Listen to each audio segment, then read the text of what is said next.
మొన్న బాపట్లలో సభ పెట్టి వస్తే రాజశేఖర్ రెడ్డి బిడ్డ కాబట్టి బాపట్ల నుంచి అడుగు బయట పెట్టనిచ్చారట.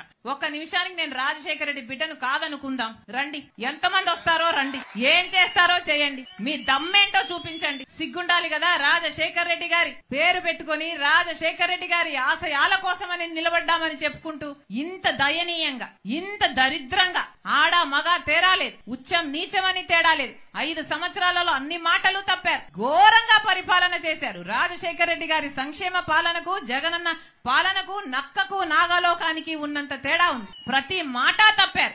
ఇప్పుడు నేనొచ్చి ఇక్కడ మీ తప్పులు ఎత్తి చూపుతున్నానని చెల్లెల్ని అన్న ఇంగితం లేదు. ఇదే పార్టీని 3200 కిలోమీటర్లు పాదయాత్ర చేసి నేను నా భుజాన మోసిన రోజులున్నాయి. సమైక్య ఆంధ్ర కోసం తిరిగాను, అలాగే ఓదార్పు యాత్ర చేశాను, అలాగే బాయ్ బాయ్ బాబు అని ఒక క్యాంపెయిన్ నడిపాను. ఎక్కడ అవసరం ఉంటే అక్కడ నాకు ఈ పదవి కావాలి అని ఎప్పుడు నోరు తెరిచి అడగకుండానే వాళ్ళకి ఏ అవసరం ఉంటే అది చేశాను. ఆ పార్టీ మొక్కై ఉన్నప్పుడు నేను నీళ్లు పోశాను, నేను ఎరువు పెట్టాను, నా చేతులతో కాపాడాను. మీ అహంకారమే చూపిస్తున్నాయి మీ మాటలు. ప్రజలు గమనిస్తున్నా, మళ్లీ చెప్తున్నా, నేను ప్రజల కోసం వచ్చా.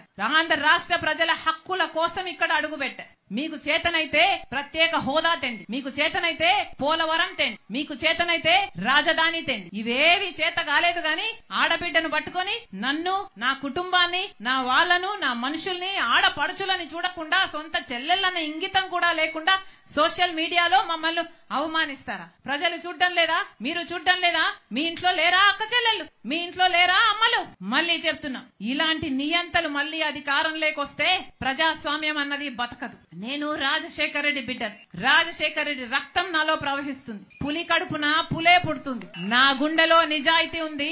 నా పుట్టింటి ప్రజలకు అన్యాయం జరిగింది కాబట్టి వాళ్ళ హక్కుల కోసం కొట్లాడడానికి వచ్చా. ఇక్కడ ప్రత్యేక హోదా వచ్చేంత వరకు రాజశేఖర్ రెడ్డి బిడ్డ ఇక్కడ నుంచి కదలదు. పోలవరం ప్రాజెక్టు పూర్తయ్యేంత వరకు రాజశేఖర్ రెడ్డి బిడ్డ ఇక్కడ నుంచి కదలదు. బ్రహ్మాండమైన రాజధాని వచ్చేంత వరకు రాజశేఖర్ రెడ్డి బిడ్డ ఇక్కడ నుంచి కదలదు. గాలేరు నగరి పూర్తయ్యేంత వరకు రాజశేఖర్ రెడ్డి బిడ్డ ఇక్కడ నుంచి కదలదు. ఆంధ్ర రాష్ట్ర ప్రజలకు చెందాల్సిన ప్రతి హక్కు కోసం రాజశేఖర్ రెడ్డి బిడ్డ మనసు పెట్టి పోరాటం చేస్తుందని మీకు మాటిస్తున్నాం.